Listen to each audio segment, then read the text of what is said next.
Hey guys, how you doing? My name is Llama and today I'll be bringing you 5 simple tips and tricks on how to improve your gold making whilst you level. So I thought about doing this video for a while, but with BFA coming out and a lot of people not really playing the game right now, or if they are playing the game, they're leveling alts. That's what people are doing, they're trying to level alts or make money.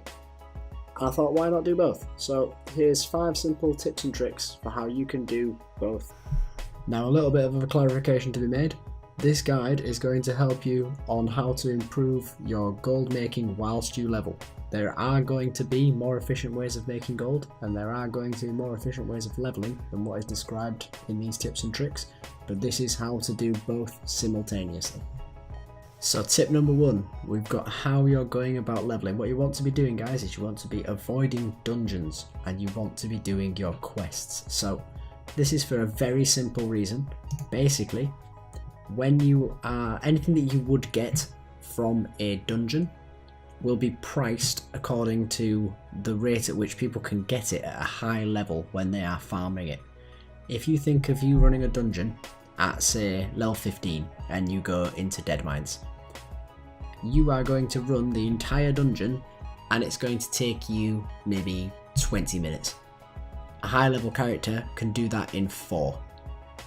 So the prices are going to be 5 times more reasonable for him and the effort he's put in than it would be for you.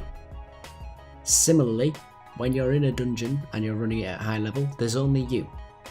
You, when you are running it, when you are leveling, will be one of 5 people. So the distribution of what drops will be evenly amongst the 5 people. Essentially, it just makes it not worth doing. If you are questing, on the other hand, is not something that's all that commonly done at the minute. Sure, since all of the revamps and everything, questing has gone up in popularity, but it has not surpassed dungeon grinding as the most popular way of leveling. And as a result, a lot of the items that are only attainable through open world play are quite rare, and as a result, they can be sold for quite a large amount of gold. Some that spring to mind, as I'm sure any of you gold farmers will have seen, is things like the Wild Vine that's recently become quite popular. That drops off mobs in Northern Stranglethorn, and there is no reason why, if you do the quest that causes those sets of mobs that drop the item to hyperspawn, that you couldn't get one while you were questing. And that is just one of many items that are scattered all over the game that would be available to you simply by doing your quests and leveling normally. Now this leads nicely on to point number 2. Now the second tip that we're going to give you is whereabouts you're leveling. So zone drops are essentially an item that can drop off any mob in a given zone. Now these are often very rare and have incredibly low drop chances, but there is no reason why you couldn't get one if you were completing the entirety of the quest in a zone. There are an awful lot of zone drops, and I would recommend looking for ones that you think work well on your market, simply because the prices of these items can vary massively from server to server. So use Undermine Journal, have a quick look for the zone drops that you found on Wowhead and see which ones work for you. I'll pop a couple of examples up on the screen for you from zones that I've personally used that you might be worth looking into, and you'll notice the point that I'm making about how much gold can be made from zone drops. Now tip number 3 is a little bit less obvious of a one, which is going to be to kill rares. Now I know that sounds obvious in principle. If you find something and it's rare, that usually means there's gold involved, and rare mobs are no exception. You kill them and there's a very good chance that you will get usually transmog, but occasionally other items as well that all sell for high prices. Now the best way to go about killing these rares is to get an add-on called NPC Scan. There is also an additional add-on to that called NPC Scan Overlay, although personally I can't get this to work and I don't use it. NPC Scan works more than well enough for me because I don't like to go out of my way to kill the rares, but basically what it does, it will pop up on your screen and make a audible notification that you are nearby to a rare, allow you to click up on the pop-up and it will mark the mob for you, and then you simply go and you kill it.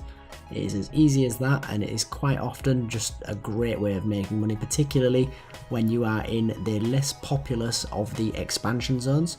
So if you leveled through Outland, for example, the rares there drop blue items almost every time that sell often for upwards of 5,000 gold. It's very easy gold, and it's not, you don't have to go out of your way to do it, it just happens to you as long as you're willing to let it. Now tip number 4 is one that's also quite popular when you come to the zones that are less commonly explored from the expansions, and that is your gathering professions. Now a lot of people think that the money made from gathering professions, while steady and easy, is not that noticeable. They are wrong. So sure, when you're leveling up in the early levels and you're just going to get your skill up doing copper ore and iron ore and things of that nature, it's not going to get you that much gold. That being said, there are rare ores that spawn while you're leveling, and getting yourself gold ores and silver ores and things, these can often sell for upwards of 50 golden ore.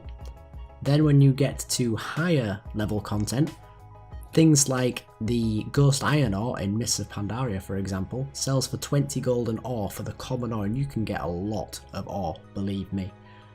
The big money, however, comes in the rare ores from the expansions that people just don't play anymore. My personal favourite is to level through Outland, so while I'm getting the rares that we mentioned in the previous tip, we occasionally stumble across corium veins. Now a corium vein can often yield up to 4 corium ores, and those ores are about 1,000 gold each on my realm. So that's 4,000 gold for mining a node. If you don't think that's good money, then you probably aren't going to hit gold cap anytime soon.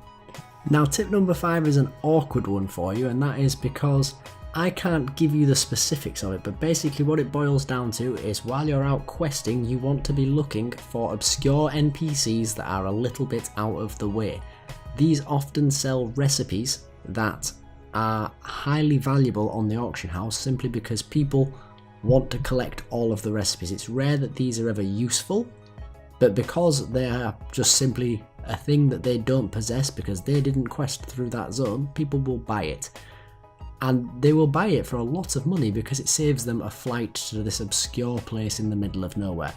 But if you're there by yourself anyway doing your quests, there's no reason you can't pick up this recipe for usually some nominal fee in around 5 gold and then go back to the auction house and sell it for 20,000. Now I would list some of these NPCs, but if I do that, then obviously everyone's going to know, everyone's going to go to these places.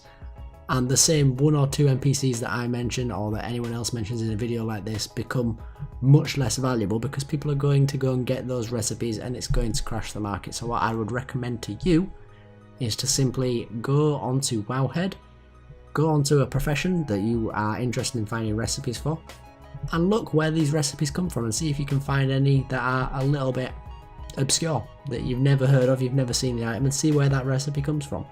It might well be worth a quick look out before you go starting your questing. And that's it guys, that is my 5 tips on how to make gold while you are leveling. So like we said before, you're not going to make as much gold off of these tips as if you were to do the same things or other things with gold making at maximum level. You are going to make more gold at max level than you are while you are leveling. Similarly, you aren't going to level as quickly by doing these tips than you would if you did not. But the difference in experience in questing and dungeons is so nominal that it simply doesn't make sense to do the dungeons. You are going to make considerably more gold by doing it this way to warrant the difference in the experience gain. Not to mention the fact that there is obvious benefits such as getting yourself achievements along the way, or when it comes to later content, developing things that you can use at a later date. Say for example, if you quest through the Warlords campaign, you may find yourself in need of a high level garrison at some point. I recently did for gold making purposes and I don't have one, and I'm now currently having to play through and get that up. And if you were to do that along the way, it's time saved later on. So there you have it guys, I hope you enjoyed the video. If there's anything else I missed, please feel free to share any tips that you have on making gold while leveling down in the comments below. Thanks for watching, I'll see you later.